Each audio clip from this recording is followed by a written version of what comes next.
Bismillahirrahmanirrahim. Assalamualaikum warahmatullahi wabarakatuh.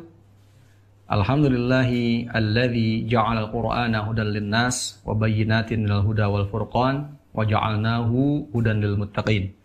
Wassalatu wassalamu ala sayyidil mursalin sayyidina Muhammadin wa ala alihi wa sahbihi ajma'in. Amma ba'd. Ikhwani fillah rahimakumullah, dimanapun Anda berada, masih setia bersama saya Ridwan Saleh dari Pusat Kajian Hadits. Insyaallah kali ini kita akan melanjutkan kajian hadis bertemakan Ramadan yang kita akses melalui aplikasi hadis-hadis Ramadan, ya, memaksimalkan ibadah Ramadan melalui tadabbur hadis-hadis Rasul terbitan Pusat Kajian Hadits. Kalau bagi yang belum punya aplikasinya, silakan saja download di Play Store, ketik Pusat Kajian Hadits, kemudian pilih aplikasi hadis-hadis Ramadan. Bagi yang sudah punya, mari saja langsung kita buka aplikasinya. Kemudian setelah terbuka, kita akan klik kajian utama. Kemudian kita akan klik hadis yang judulnya menghatamkan bacaan Al-Quran. Ya, pilih menghatamkan bacaan Al-Quran. Kemudian kita klik dan kita akan membacakan hadis Rasulullah SAW. Tapi sebelumnya ada ayat Quran ini, saya bacakan dulu ayatnya. A'udzubillahi minasyaitonirrajim. Bismillahirrahmanirrahim. Syahrul Ramadan alladzi unzila fihi al-Qur'an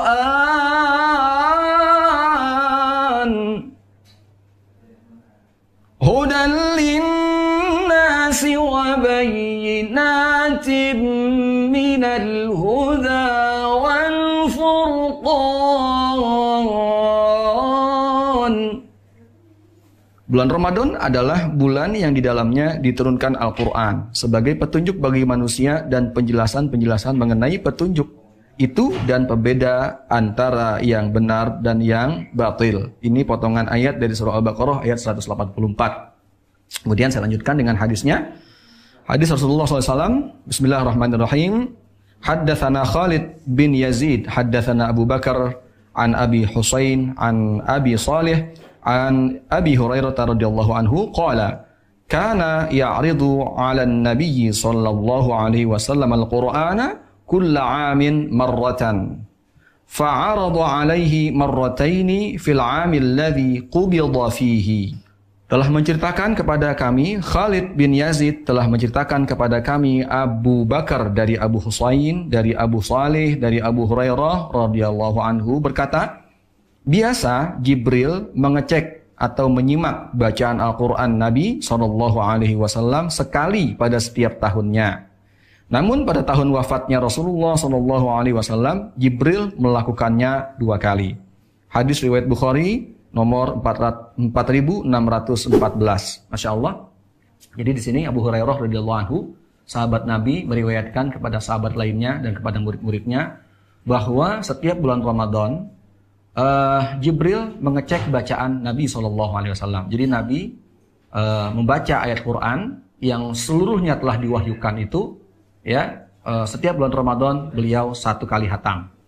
Kemudian ketika bulan Ramadan terakhir dalam masa hidup beliau, ya, ayat semua Quran sudah turun. Kemudian Jibril alaihissalam mengecek, menyimak bacaannya Rasulullah SAW. Berarti Rasulullah menghatamkan bacaan Al-Quran di bulan Ramadan, ya, di hadapan Jibril untuk yang terakhir kalinya itu sebanyak 2 kali. 2 kali hatam, gitu ya. Nah, dari hadis ini para ulama kita, terutama ulama-ulama salaf, gitu ya, ini banyak menghatamkan Al-Quran di bulan Ramadan. Jadi para ulama-ulama dulu itu, ya, lebih memilih menghatamkan bacaan Quran ketimbang mengajar seperti biasa.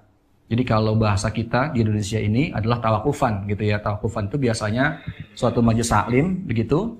Ketika bulan Ramadan menjelang bulan Ramadan, maka untuk sementara ditutup, ya, karena ustadznya, kiainya, syekhnya menghatamkan bacaan Al-Quran. Adapun mengajar mungkin ada, tapi tidak dominan. Nah, para ulama dulu saja banyak menghatamkan Al-Quran dan lebih memilih untuk tidak mengajar sementara, gitu ya. Nah, kita lihat misalnya banyak sejarah mengatakan bahwa berapa ulama nih, terutama ulama zaman dulu ya, Ya, yang kita kenal misalnya Imam Syafi'i rahimahullah taala, beliau menghatamkan Al-Qur'an sebanyak 60 kali selama bulan Ramadan. 60 kali selama bulan Ramadan. Berarti beliau menghatamkan satu hari 2 kali khatam Al-Qur'an 30 juz. Berarti 2 kali khatam ya, 1 juz 30 juz, kemudian khatam lagi. Itu Imam Syafi'i. Setiap bulan Ramadan menghatamkan Al-Qur'an sebanyak 60 kali.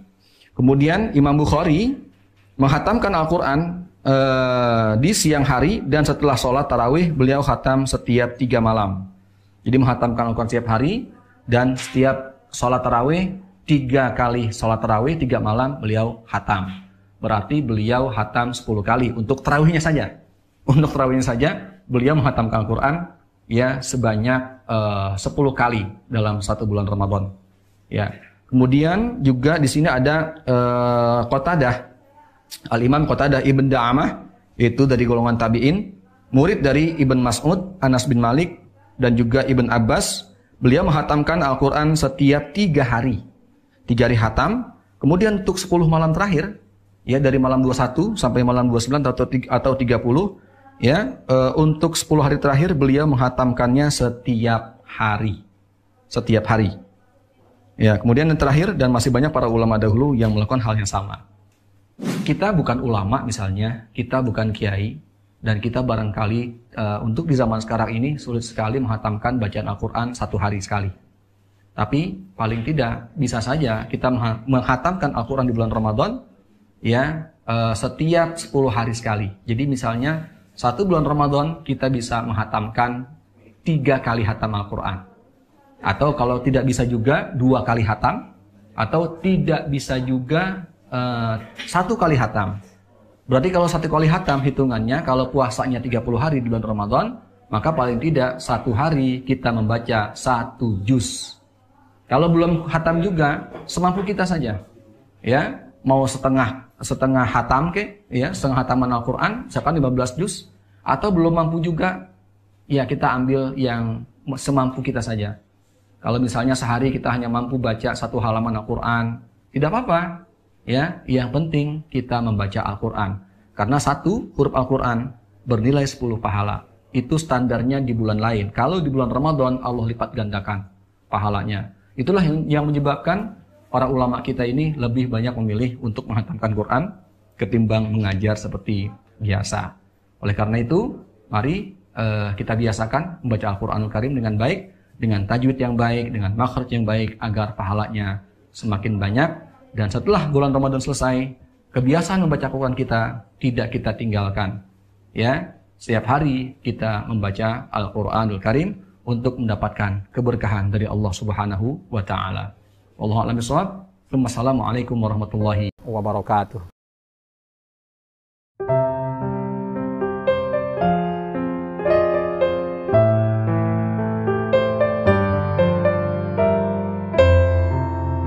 Assalamualaikum warahmatullahi wabarakatuh.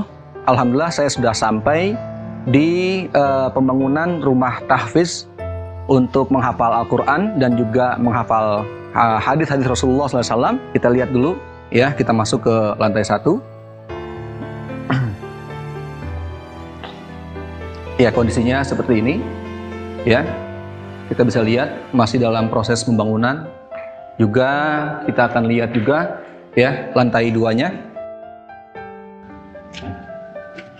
Ya, ini lantai 2 yang masih dalam proses pembangunan gitu ya. Dan untuk saudara-saudara yang mau berkontribusi, yang mau juga ikut andil untuk memperjuangkan bangunan ini agar cepat selesai dan diisi oleh para santri, kami persilakan ya. Semoga juga menjadi tabungan amal di akhirat kelak. Kami ucapkan terima kasih kepada para donatur, kaum muslimin dan muslimat yang sudah membantu sampai dengan saat ini. Mari sama-sama kita bacakan Al-Fatihah. Semoga amal jariah ini bermanfaat terus-menerus hingga sebagai dijadikan tabungan akhirat. Al-Fatihah. A'udzubillahi minasyaitonirrajim. Bismillahirrahmanirrahim. Alhamdulillahirabbil alamin arrahmanirrahim maliki yaumiddin. Iyyaka na'budu wa iyyaka nasta'in. Ihdinas siratal mustaqim. Shiratal ladzina an'amta 'alaihim ghairil maghdubi 'alaihim waladdallin. Amin.